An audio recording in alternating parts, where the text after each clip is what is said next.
What it's up, Alpha family, Alpha community, Alpha people, boys and girls. Today, we have a very exciting episode talking about multiple things about the industry and solar in general, just giving you guys a different perspective and a different idea of what there is and the opportunity, correct? So, getting dialed in with Yair today, El Tiburoncito, we're going to go into a very depth topics that he has came up with today and just providing you guys with the value necessary. That way you guys understand more about how solar works and operates, and maybe the journey starting from like the ground, going up, grinding and going through the obstacles and the challenges to overcome in order for you to be able to create a lifestyle out of this, right? So more importantly, thank you for having, thank you guys for tuning in and listening to us today. If you guys take in value today, please go ahead and share this. But anyways, excited to get started. Let's get it, Yair. Let's go, Brian. First and foremost, I want to appreciate you and your time here. You do have a lot of value, and I've been actually wanting to dig deeper about this, So to start with, just going back to like the times when you were like a setter, we're going to dive deep, by sections. So going back in time when you were first a setter, we're going to start with a simple, self-improvement journey. What would you say would be one of your biggest obstacles when you're first starting to it and realizing that you had to actually improve as an individual? So what are the obstacles? Like before solar or after solar or... Well, I mean, what would probably be one of the things that you had to realize that one of the things that you had to actually fix, or you would say realize the moment that you had to do a self-improvement? Well, I started self-improvement and personal development, self-development before I got into solar. I believe that there came a point in my life where I was like, hey, I realized that, hey, Brian, it's only up to me. There's nobody that's going to come and save you. It doesn't matter how much you complain. It doesn't matter how much you cry. It doesn't matter what you're going through, understanding. And I thank God and life and the universe for bringing me the opportunity to live and experience life, basically on my own. I did not have any back support where if I fell down, somebody was gonna pick me up, and nor was I expecting that from nobody. So coming to that conclusion, maybe around 17, 18, I decided to engage more into where am I going with my life, and be more purpose and intention behind it, which ended up leading me to self-development, because every step of the way, it was like a learning opportunity. I talk a lot about when I went into credit card debt. That was an opportunity for growth, and I believe that I had to go through that. I had to go through having no money. I had to go through... a couple car wrecks too, I remember one time I was saving up for a vehicle. I had finally gotten to a $2,000, and I was like, damn, I finally have enough for a down payment. But I was working I was working night shift, right? 3 p.m. to 3 a.m., 12-hour shifts, Monday through Thursday. Very challenging. And I had a 7 a.m. College course in the morning. It was my senior year of high school. And I was pulling back out of the Surrey community college, but the one in Yadkinville, the campus in Yadkinville. I was pulling back. I took my uncle's truck that day. I was pulling back, and there was a huge van parked beside me, so I had no access to look who was on the other side. So I was pulling back. I ended up hitting this car. This was an ugly Mitsubishi, but I'm sure you know who Jesus Garcia is. So it was his car. So I backed up into it. I'm not sure why he didn't beep. I think that what happened is that he was driving too fast and he didn't see me coming back. But I ended up hitting him. So took matters into my own hand. I ended up spending $1,500 fixing his vehicle. We did not report it through insurance because it was my uncle's truck. So I was like, I'll take responsibility through this. And that was a challenging moment for me, because then I woke up and I'm like, holy shit, everything that I was saving for, the universe said, fuck it, you gotta learn this lesson, right? So, and it was. I mean, I took 2-3 months saving up that money to finally invest, because you have to think about there's also bills that you're paying when it comes to it. So, I went back to like ground zero, and I'm like, crap, I got to start all over. So at that point, either I complained about it or I just literally took matters into my own hands and just kept working. So kind of shut my mouth, and I was like, you know what, like this is life. Like let me just continue building again. And that's when I realized a lot of things too, because I was like, bro, like every time that you think life is getting better, you get hit with like this like crazy stuff that happens out of nowhere. But everything's towards aligning yourself, to where you need to go. I do believe that God is going to present to you the perfect opportunities that are going to allow you to grow from them. But what ends up happening to a lot of people is that they end up getting caught up on that and going through this cycle of constant like repetition of these life lessons, because they just never learn. They never get to that moment where they fully understand the concept behind it. So that's just a quick like glance to like when I started focusing a little bit on self-development, because I feel like through those lessons I started developing myself as the man that I wanted to become. There was this other challenging moment in my life where I ended up having to move, right? And I ended up asking my cousin like, hey, like can I stay with you for a couple weeks, days? I ended up staying there like a month, and going to college, and then like and doing this. I was working a job, going to college, staying there, and I really like they were like, yeah, well, you're gonna be able to stay here much longer, so you got to start finding somewhere to live. So I remember asking one of my uncles, saying, can I stay here for a while? So it's kind of like going through that scenario of like, fuck, like I don't know where I'm gonna be at. Do I really want to drop out of college, or can I manage both things? Yeah. And I saw it as an opportunity to challenge myself, and I was like, you know what, like I'm not dropping out, because I'm not going to use that as an excuse of not being successful. And at the end of the day, like back then when you're that young, you think that college is the only answer to your problems, and that's how you're going to generate wealth, right? Because you have no idea what's out there. And that's what you've been wired to do subconsciously, whether that's through school or the family within itself. So I started working towards that, and I didn't drop out, because I was like, no, I'm gonna work all these things out. I ended up staying out with my uncle. A couple months went by, and you could tell that you're just become a little bit of a bill, right? And I mean, who are you to blame? Like ideally you do. And I realized, you know what, like nobody's gonna save me. I need to do something. I ended up joining the military. That for me was self-development, joining the military, because I was like, I need to find something else. I need to find a challenge in my life that's gonna allow me to build character, build discipline, build mental resilience. And that was a self-development moment for me. Like I did it for me. I was like, I need something different. Like it's not that I was lost, it's just that I needed to build my character. I needed to build me as a man, and I knew that. And joined the military, got out of the military, came in, lived with my uncle and my aunt, another one for maybe a couple weeks as I was managing college, and I was working 12-hour shifts at Lowe's RDC Center in Statesville, 12 hours Friday, Saturday, Sunday, going to school Monday, Tuesday, Wednesday, Thursday, working a part-time at GNC, hitting the gym. I was doing all of these things, and then military on the weekends, so ended up moving out, getting my own space, and finally, like, I graduated from Surrey Community College with electrical systems technology. I ended up having to drive to Charlotte, because that's where all the well-paying jobs were at the time. So it was an hour and a half from where I was living every morning. So an hour and a half for me, bro. So I was like, this is when I really, really started diving deep into self-development, because the entire ride, it was either I could watch Netflix and listen to it, or I could listen to music. And I was like, no, like, what am I feeding my brain? I'm not feeding my brain anything. I'm feeding my brain a bunch of bullshit.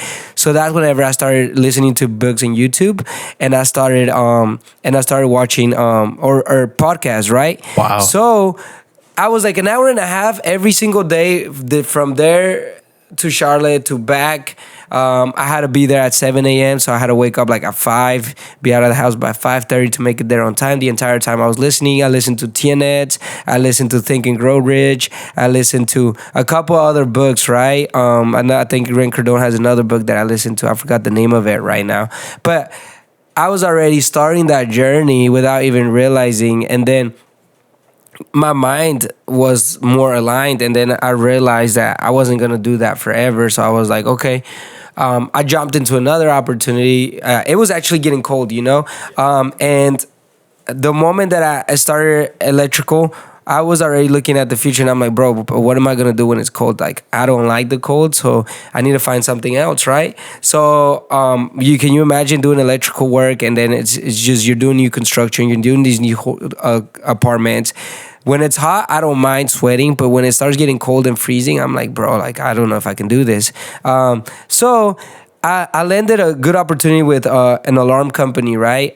They interviewed me. Dude, at the time I was making like $19 an hour, and I remember like they asked me in the interview like how much are you making right now? And I was like, I'm making $24. Can you guys match that? And they were like, you know what, we're gonna negotiate it. They called me the next day and they're like, we're gonna give you 24. So I literally gave myself a $5 raise out of nowhere.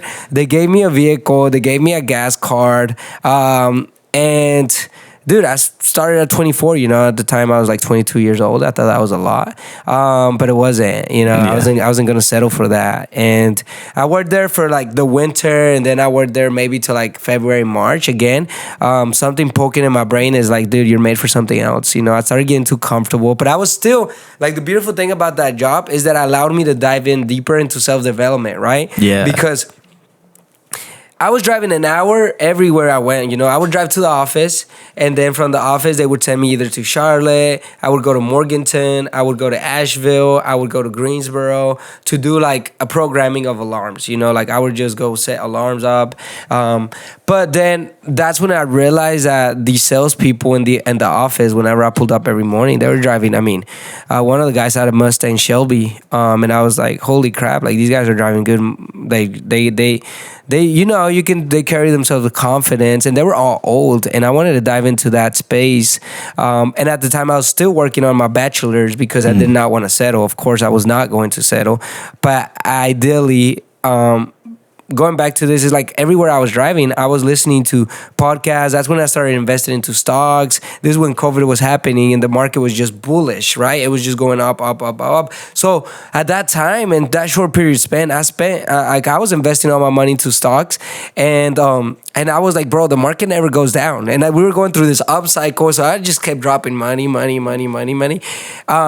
COVID happened. It was still going up because people were getting paid and they were getting checks from the government. But then after, like in mid-COVID, like everything dropped, right? It's just another story. But then you go through like emotional, but you don't make any emotional decisions. So ideally, like going into the story, like all of that took place, but the entire time I was self-developing myself.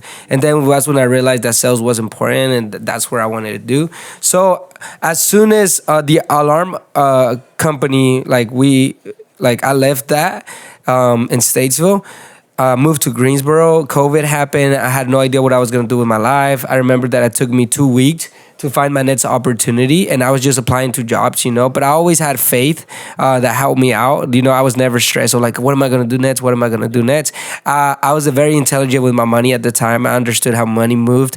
I was working on my credit at the time. So I was like, hey, like, it's not going to be that difficult. So I found solar at that time, and solar sales opportunity with Ion Solar out of Utah. And that's whenever I fell into the setting place, and I didn't know what it was all about. I didn't know what was I getting myself into. I was just like, it's just a sales opportunity. It's a way for me to get my foot in the door. And that's all I wanted. I wanted to get a sales background, sales experience, because I'm noticing that with the alarm systems, I was very good at communicating and connecting with the homeowners. As a matter of fact, the homeowners would request me to go back and do their service. So that was already saying a lot of myself. But, God always presents new things and new challenges and new opportunities. And that happened. So I took my leap of faith, and I was like, you know what? Like, there's got to be something else out there for me. Because you think about it, bro.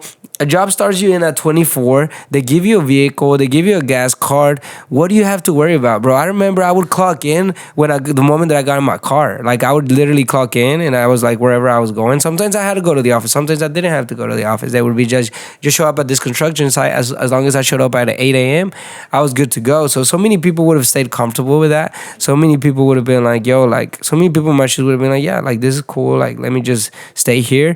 Maybe I can get to 30. Maybe I can get to 35. But that wasn't me. I was like, no, I didn't see that happening.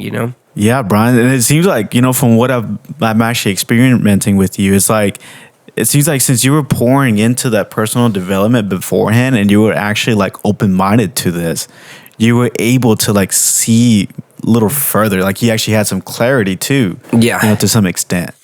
Yeah, I feel like a lot of the things were gained through clarity, and Alan actually was like, yo, you got to listen to this book. So he was into it too. He was going to college here in Greensboro. So that's something that was very well, because he sent me a book and I was like, okay, let me listen to it. So I started listening to it. What else am I going to do? So I started getting very engaged, and I loved it. And then I remember going to the Ion meetings. It was a little bit of more personal development. They would play like a motivational video, and I was like, I like this environment, I like this culture, I can see myself doing this. But you get hit with challenges and you're like, where am I gonna go with this? But yeah, that's how my self-development journey started. And that's when I realized that life was all about developing yourself. Like I feel like we're put on this earth to develop ourselves, develop our characteristics, develop our family, make an impact, make a further impact than you can really think about. And yeah, but going into Ion is a life-changing opportunity because it made me realize all of that. Dang. So like how quickly, once you joined Ion, you were a setter, how quickly did you actually escalate to being a closer at that point? Dude, I believe that I like to say that I'm naturally like hardworking, and I'm naturally talented, like I think that I build really good connections quickly. I'm confident in myself, and I was confident in myself at the time. I was already doing everything that highlighted, check the boxes for a good sales rep. I was working out, I was doing my development, I was working my routine, I was working on I knew exactly what I needed to do to become better. So a lot of the people know what they need to do, but they don't ever do it. It's like I'll do it for a day, but then after that we don't stay. It's all about being consistent.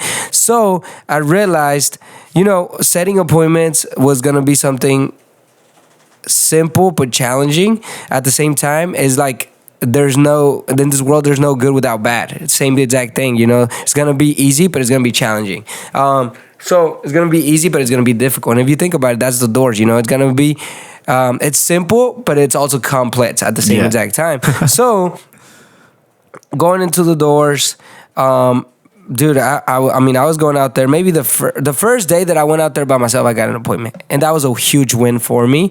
But I was trained by this guy named David Vega.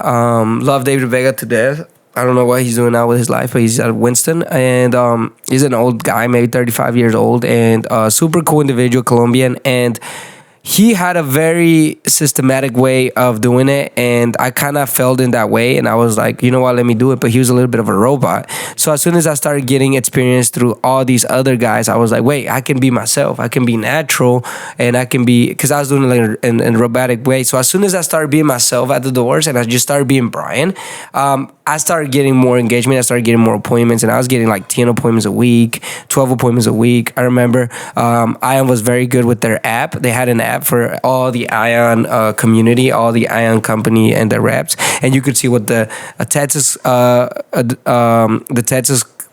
side was doing, the Texas sales department was doing. You can see what the Utah sales department was doing. You can see Virginia Beach had a killer team at the time, how they were doing it. And for me, it was like gamified, like it was a game. It was like I needed to be on top of the leaderboard every single time, setting appointments on top of the leaderboard, That was my mentality. So very competitive individual. I'm like, dude, if there's nobody that's doing better than me. That was my mentality. So just being able to challenge myself with like not only the office here, but all the other sales office in the United States was something that really helped me out because it kept me out there longer.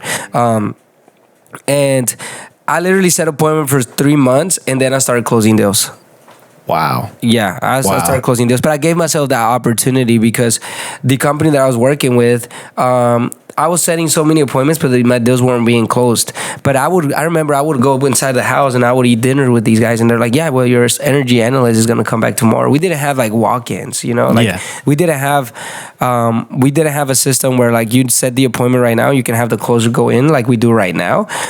We had a system where like I can set the appointment right now, and I have to set it up for tomorrow. Like I couldn't set it up for the same exact day because they were scheduled those that night. It was a very challenging moment, but I was like, I can close these deals. I mean, I would look at these closers and I would look at them in the eyes, and they were scared of me. So I was like, bro, like I can go out there and kill it. I know I can, because these guys are scared to look at me in the eyes. I already know that they're scared to look at the homeowners that I'm scheduling in the eyes. So they weren't closing deals. I was training a guy. I took initiative too on that, by the way. Like as soon as new people would come on into the office, we didn't have a training system for such a huge company. So what I would do, I'd be like, "Yo, like you're not doing good, man. Just follow me." And it would be motivating for me, because it's like if I have somebody follow me, I'm gonna be on my A game. I'm not gonna be slacking. If I tell you I'm gonna get there at a certain time, I'm gonna get there at a certain time. So it was a way to challenge myself. So every time a new guy came in, I'd be like, "Yo, come follow me." I remember this guy Sebastian. We became new friends, good friends. He's from California. He moved here for a little bit. I took him out there a couple times. But there was this one time this Jamal guy came across. He pulled up in a nice Charger, and he was like, "Hey, what are you doing?" And I was like, "Hey, like I'm doing solar. How about you?" He's like, "Oh, I'm doing solar too." He ended up working for Carolina Connections, their VP over there, and he had just gone out of the close. So he was like, "Hey, bro, like you should come to the office." He invited me to the office. I wasn't gonna go because Carolina Connections is really not that big, and Ion is like a big brand at the time here in the Carolinas. Wasn't like a huge brand, but like the fact that they had offices everywhere, where Carolina Connections only had one office here. It was a small little dealer. I was like, I don't know about that, but I remember I ended up going and just to try it out. I always had that curiosity of like, well, maybe they're gonna like, as long as I know how to close it as quickly as possible. That's what I was looking for. I was looking for knowledge. I wasn't looking for even money. I wasn't even paying attention on the money. I was looking for more knowledge, gain more knowledge, because I knew with knowledge I was gonna be able to generate more income. So I ended up pulling up there. The CEO of the company, Ben Price, he pulled me out to the side after maybe an hour, and he was like, "Hey, bro, like I can tell you got a killer eyes. Like, let's just make you a closer." I was like, "Okay, cool." Like I was like, "Dude, this is exactly what I needed. This is exactly what I wanted." So I kind of gave myself that opportunity, So as soon as that happened, I went to Jamal's and I followed him for maybe 5 to 6 closes. This guy closed every single deal that he set with. I do remember that. One of the best closers I've ever seen in my life. And I'm very grateful that I got the opportunity to learn from him, because he showed me what was impossible. I remember we pulled up to houses and they're like, "Yeah, we're not going to sign anything today." And we would leave the home and like we would pray after with all the documents signed, and they would be like, "Well, let's take a moment to pray." And I'm like, holy shit. Like, that's why like I feel like if I would have watched somebody that as soon as they said that, like they would have given up and been like, "Okay, I'm not going to run it." Like, I would have had a different mentality. So like, I was like, dude, as soon as I saw how like and how pushy he was, I was like, dude, like this is the way to make money. So I remember he closed 2 deals in one day, and I was like, bro, he made like $5,000, $10,000, and I was like, bro, this is the only way for me to become a millionaire faster, So if he can do it, so can I. And I just figured it out. I went to a close, didn't close my first deal, but I had him. But the first deal that I ever went to alone was on a Saturday morning. Friday night, I had drank all night.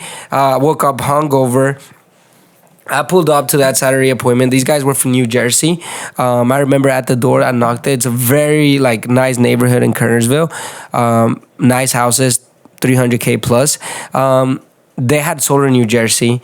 I knocked on their door, and their objection was, "Oh yeah, we had solar in New Jersey, but we're moving right here. It's not just something that we're looking to do right now today." And I'm like, "Okay, great, that's awesome. You guys don't have to do it right now. As a matter of fact, I'm gonna come back and speak to you and your spouse. We're gonna sit down and we're gonna break down the numbers and see if it makes sense, right? Because look, I'm afraid that you guys will not be able to do it in the future. This program is very limited, so let's go ahead and take care of it. I scheduled the appointment. Next thing you know, Jamal hits me up in the morning. He's like, bro, I'm not going to be able to make it. I'm stuck in my deal. Can you just go to it, bro? Just go to it. And I was like, okay, went to it. And I executed at the highest level possible. They signed docs, and boom, that was my first deal, and it got installed. Wow. Yeah. Wow. That was like 4 months into solar. Dang, bro. That's pretty crazy. It's because like again, it's all like literally what you say. Like you naturally like started like building these habits, and you literally were able to dominate like and completely like get them closed. Yeah, dude, and on the fourth month, working at Carolina Connections, dude, close 10 deals self-generated. Like they weren't giving you leads. They weren't giving you leads at all. So I self-generated 10 deals. And I was working all the Winston-Salem, Kernersville area. It's very, I mean, the solar industry in general is very unregulated. So there's no perfect way to do something. So we're kind of going as learning as we grow, the industry. That's why it's a perfect industry to come into. But I remember self-generating 10 deals, and the other person that self-generated 10 deals was Jamal. So Jamal and I like tied that month, but he would always, I think he got one more deal than me maybe, but he always on top of the leaderboard. I was right behind him. But I was brand new. He had been in the industry for 2-3 years, but everybody in the office was like 3, 4, 5, 2 deals, and Jamal and I were like at 10 every single month. You know, that was pretty challenging. It was pretty cool though. Yeah. Would you say that you actually had some obstacles from that point on, like when you were closing, like having more responsibilities perhaps, or any of that sort? That is a great question. The obstacles start when you're setting, dude, because when you're setting, you're not seeing money. I remember we were getting paid $100 to sit down. So I would schedule maybe 10 appointments and 4 of them would sit. But there wasn't a leader like telling me why they weren't sitting, so I kind of had to figure it out on my own, So I'm like, okay, like I'm gonna generate $1,000 this week, and then I would only generate 400, and I'm like, fuck. And like for somebody that's very dismotivating because you're emotionally attached to the results. Naturally, as humans, the first thing that you do is naturally attach to your results. So when you schedule 10 appointments and only of those 4 sitting down, you're like, fuck, like, does this even work? And you're blaming everything else but yourself. So that's when I learned that lesson where, like, everything's my responsibility slowly, but I also learned that it was up to me, and I also learned that I had to go out there and make it happen, I only had to get better and better and better and better and train. So that's where the challenges would come on, but I was making enough income to sustain myself where I was hitting the learning growth, because I saw the opportunity, and then I saw the closers, and I'm like, bro, like if these closers are making X amount of money, I can make it too. I just got to stay in the game long enough, right? I got to figure out the game.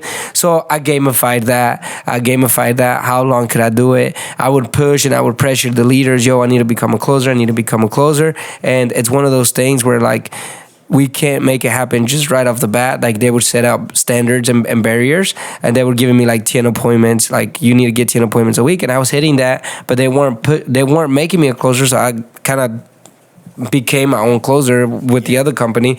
So right after that, going into closing, I do remember that my first close, it got installed, but then after that, maybe I had 4 deals that I closed after that, and unfortunately they canceled all in 1 week. And as a closer, when you get into a stage where they all cancel in 1 week, you're just like, damn, one cancel, another one cancel. And you gotta remember, you're not being trained on retention. You're not being trained on like what to do. Like, I'm not being trained on the best closing strategy. So I'm kind of just going out there and like figuring it out from what Jamal was doing. And that's it, So when these deals were canceling, I found myself a little bit upset, but I'm like, why do I feel this way? Like, I always ask myself, why do I feel this way? And I realized, I'm like, bro, like, I cannot live in a world where I allow these challenges and this adversity to bring me down, because I kind of felt like it was bringing me down, and I was like, no, there's no way possible that I'm going to allow that to happen. So I found a way to gamify. I'm like, for every cancellation, I got to go out there and get 2 deals. For every cancellation, I got to go out there and get 2 deals. So I would get pissed off at the homeowners that were canceling on me, and I would fucking look at them, and then I would be like, yeah, all right, I'm going to get 2 deals. And that's how, like, I started, like, I was like, I remember when I got 4 cancellations, I'm like, okay, well, like, let's just build more and more and more and more and more. And it was always a pushing game. It was like, me going and attacking the world and not looking backwards. Like whoever canceled, like I'm not even gonna think about it. I'm just gonna attack the world. And that really helped me out. That really helped me out a lot because the moment that they would cancel, I would start looking like fun. I'm like, okay, well I gotta get 2 deals. That's it. Instead of crying about it. Wow, Brian, that's pretty powerful because like I feel like what you're getting into is more systematic and not having to be based off your emotions. Yeah. Right. So without even realizing. Yeah, and like you've been building that, little by little, and now you've came to the point where you are now. But kind of going back, like I do remember you mentioning you would fall under the leadership too. So after that, did you actually continue to do that? I mean, pretty sure you have at some point. Okay, so that is a great question. So one of the biggest things is that me as the rep at Ion, there wasn't really a leader that could mentor me, right? So as soon as I found Jamal and I realized what of a stud he was, I was like, holy shit, like this motherfucker can actually guide me because and only A players can recruit A players, Yeah. So you, for example, if somebody tries to recruit you in the field or for another sales company, if you look at their habits, if you look at how they carry, how they live their life, and just a simple conversation having with them, and you see that there's no value being provided, you're gonna be like, nah, like there's no point, right? But if you realize that the person that's talking to you is driving a nice car, is moving in a beautiful way, it's something that you attract to, and you're like, wait, like I can learn something from this guy. So A players attract A players. So I got attracted into Carolina because of Jamal. Right after that, Jamal and Ben were like people that I would look up to because Ben owned the business and Jamal was top closer and the VP of sales. So they were putting me in a leadership position slowly. They had a conversation with me. Hey, like, Brian, like, you're a great sales rep. I'm sure that you have great people around your circle. Like let's start recruiting, and you build yourself a team. They sold me on the vision of the company, and they're like, "Well, this is where you can get." And I remember that Ben Price had like this nice board, and he was like, "Well, you start here, you can become here, and you can grow within the business, right?" So you don't realize, but as an A player, you need that, right? So I was like, holy shit, like, let me start bringing people in. So I brought my cousins in, and I was kind of like the one training them. We really didn't have any training systems. So I would go out to the field with them. They would follow me, but I was very bad at training because I was like, look, you shut up. You don't fucking say anything. Just fucking watch me, and that is it. Like, that's literally. But I was like, dude, I have to make my money. So I'm like, just watch me, take notes, ask me questions at the end of, but like, just watch me, dude. And that's it, bro. So I started taking them to the field, and it was like my team, and I started building my team. And I would leave them alone, but I would never shadow them because I didn't have the patience. Yeah. Like, I did not have the patience to go shadow them and see them lose leads, So I would want to pitch. So I even when I pitch with you, I'm like, bro, like I just want to do all the fucking talking. Just leave me alone. And I don't want to shadow anybody, So I feel like that's the best way to learn because that's the way that I learned. But ideally, not everybody's like me. So sometimes we do have to be shadowed. But that's when I started building that leadership, more responsibility, more like, hey guys, let's meet here. Let's meet over there. Nobody really taught me how to be a leader. It was kind of like naturally because if you remember, like back at Ion, I would just tell people to come knock with me. So it was kind of one of these things where like I didn't know. So I was just building leadership slowly and responsibility slowly. But something really important is that for my guys, I had to show them win as quickly as possible. So every time that I recruit somebody new, I would show them a win. I remember I had my cousin Julio, because I told him about the company, about the opportunity, and he was like, bro, like let's try it out. He was working with my uncle at the time, factoring piñatas, and he was like, yeah, but let me go watch you in a deal and see what you're doing. And I remember I invited him to a close, and the guy didn't want to sit down. I get him to sit down. Julio gets off, and he just sits there and he watches me close a deal. And yeah, after that, like I sold him, and then he was like, "Yeah, let me try it out. Like I want to do it, I want to do it, I want to do it." But then obviously you go to the doors, you get your ass whooped, and it's not as simple as that, you know. Yeah. I can go close a deal inside the house, drink some water, eat some steak with them, but that's different than being at the doors, because when you're inside the house, they look at you differently when you're at the doors. At the Yeah. doors, they look at you as a stranger, but whenever you're inside the house, they're like, "Oh, bro, like you're our friend." Yeah. You know what I'm saying? So.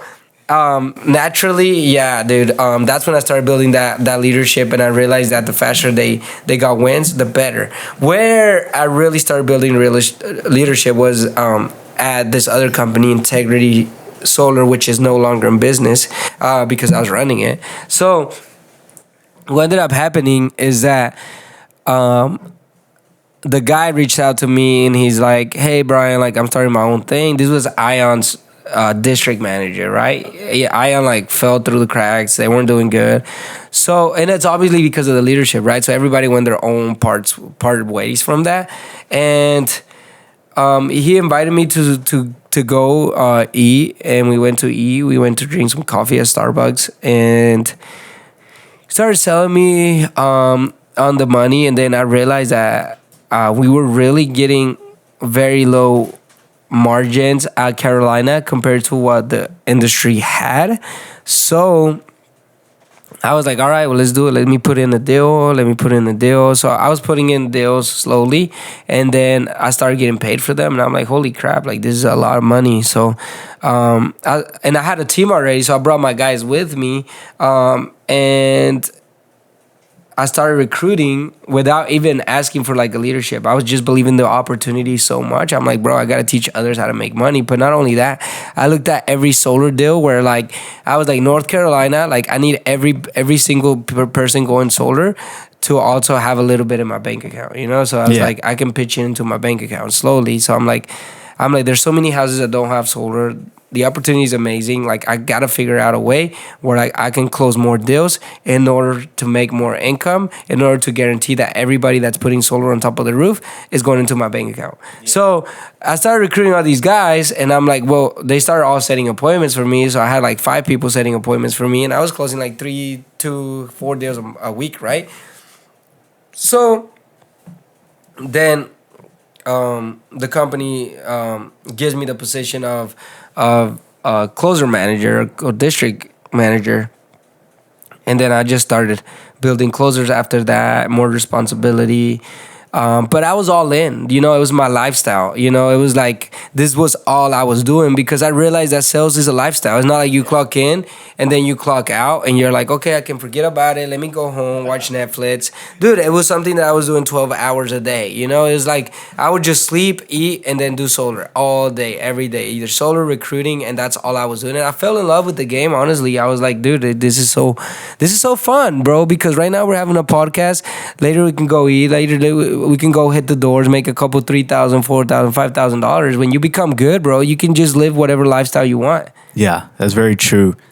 So one of the things that I've noticed too is that this only happens when you realize that sales is everything. It only happens because you realize your deeper purpose and you know who you are, and you realize like literally everything's a transaction, right? Yeah. So it's developing that mindset, and you're having to know yourself. Like as soon as you dive into yourself, like it happens naturally, right? Yeah, absolutely. And it seems like you developed this a while back, and you naturally been finding yourself in positions where the universe gives you and these opportunities, and you're like, all right, let's keep going, you know, let's do this, and you naturally found yourself in a position to actually like own your own company at this point. Yeah, dude, and that was never like the goal and the objective, to be honest. I just was focused on like generating enough income to take care of myself at first, and then that got boring, bro. I remember receiving like my first $10,000 check, and I'm like, I got scared. I'm like, bro, like, what am I gonna do with this so much money? I've never had this much money in my life, and it was just a check of $10K, and I'm like, bro, like, this is crazy. And I mean, I was already receiving like $3,000, $4,000. I was making more money that I could spend with because I was working all day, you know. And then your income goes up and your spending goes up. I remember when I was building teams, like, I was going to Charlotte because I lived in Greensboro at the time, and I would just pick up my guys, and we would go eat. I would pay for everything. We would do whatever. I was paying for everything. So I'm like, bro, like it's cool. And whenever it came to like generating that income, you kind of live in a scarcity mentality, you know, and then you go through the cycle of like, I can't let this money go. Like, this is as much money I had in my life. Like, I'm not gonna let it go. Like, you want to hold on to things, but then at the same time, when you're holding on, you're doing the same thing in your life. You're holding on to problems. You're holding on to bills. You're just holding on everything. So you realize that money is energy, and then you're like, well, if I generate X amount of money, like, this is energy, this is just a tool. How can I build this tool to make me more money, right? More energy. And then that's whenever I go more deeper into personal development. I start investing in myself, more books, programs, whatever it is. Like, dude, I start pouring so much money into myself because I came to the conclusion, which a lot of people don't realize, Jair, and is this, like, you are the money maker. Yeah. Like, you are the money maker. There's nothing in this world that you should be like, oh, I'm going to invest money on that, instead of investing in yourself. So initially, when you're first going through this, you have to become a person of value. And I realized that very quickly, you know? So I'm like, dude, I have to invest in myself. So what does invest in myself look like? I have to make sure that I have supplements. I have to make sure that I'm mentally clear, my vitamins. I have to make sure that I'm getting haircuts. That's investing in myself. I have to invest in myself. I have to buy nice clothes. If I want to recruit more, I got to buy nice shoes. I got to buy.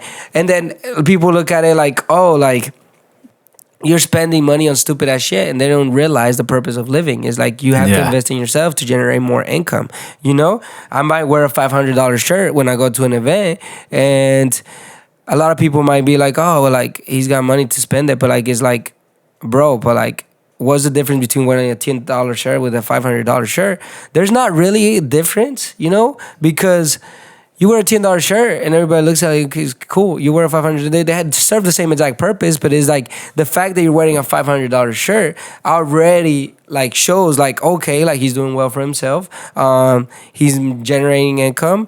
He's doing something. You know, he's doing something right. And a lot of people are like, well, you don't have to do all that. And I'm like, yeah, bro, but like, you can do ideally whatever you want. Yeah. You know, it's not about like the $500 shirt. It serves the same purpose, but it's the fact that, okay, I can attract more people to my life with this $500 shirt than I can with the $10 shirt. Yeah. Yeah. It's literally the way you carry yourself too.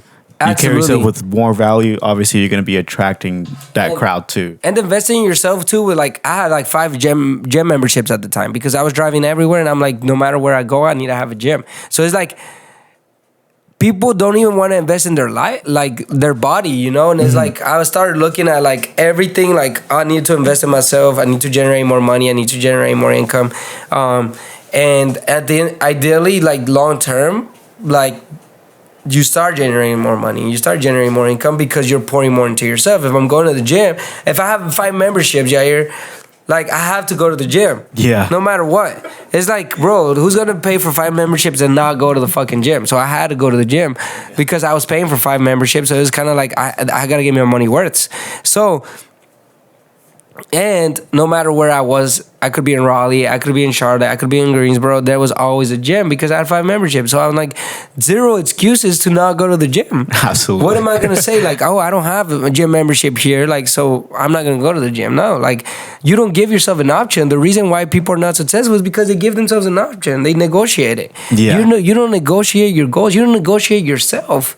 And I don't negotiate with myself anymore. You know, like, well, I mean, we're not perfect. Like, I might still negotiate with myself, but it's like, at that point, like, I realized that, like, I needed to invest more money in myself, and that's whenever I started pouring into myself, and I started pouring into those around me, and I really loved that. So that's when I fell in love with that. I outgrew the leadership that I had at Integrity. I realized that that company, I was building it, I was recruiting, I was doing to selling, I was doing everything, I was doing the managing, I was doing the building.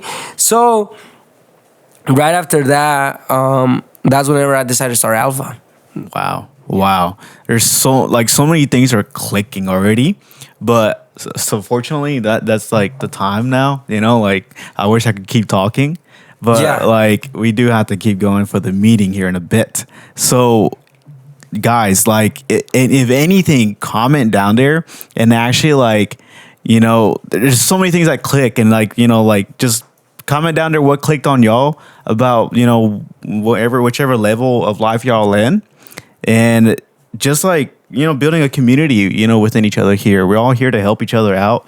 And that's what Brian's here to share the values and help understand and connect with each other. Okay. Yeah, absolutely. If there's something that I do want to leave you guys with is this, like there's a lot of story into the story that we can sit here and talk about. But I mean, that's just the beginning, like how I have developed myself as a human being, as a leader, starting from a setter to a closer to more into a leadership. That's whenever you start investing in yourself more, you start investing in your teams, you start living a more abundant lifestyle. But I do get this question a lot. How can you generate six figures? Is that you first have to become somebody that's worth that amount of income. If you're not somebody that's worth that amount of income, this is not going to happen. And what I mean by this, it's like, how am I living my lifestyle? Am I walking already like a six-figure earner, or I'm not? It's like questioning all these things, because if I'm moving with the energy of being broke all the time and I'm telling the whole world I'm broke, then you're going to be broke for the rest of your life. I mean, let's be realistic. But if you're telling everybody, no, bro, like I'm a person of value, I'm building money, like no matter where I go, whether I have $0 on my bank account or seven figures on my bank account, I'm going to move in that room and everybody's going to notice my confidence. Everybody's going to notice who I am. I'm going to introduce myself to everybody. And yeah, that's how you generate six figures. You first have to become a person that is worth that. And how do you become a person that is worth that? Is investing in yourself. And that allows you to make more money. But the moment that we have 10K in our bank account, we kind of want to hold on to them and we don't want to let them go. We're like, holy crap, we don't want to let them go. So we kind of like, no, don't live that lifestyle. You don't get wealthy saving money. Yeah. You do not get wealthy saving money. This world and the United States of America has built their tax code on you investing into your business, which is investing into yourself. That way you can use the tax codes to your advantage, ideally, which that's another conversation for another day. But anyways, guys, with that said, I will let you guys go here today. Very thankful over you guys tuning in, and continue to share us, continue to share the value, share the opportunity, and just the growth opportunity. Also a little bit of my personal life, it's pouring and showing you guys that everything is possible. I was a kid that literally started from scratch. The only thing that I had was my body and God guiding me. And now I'm here today, and building, and scaling is only up from now. And I absolutely love everything that I do. I start working the moment I open my eyes and I close them. So like, it's my lifestyle.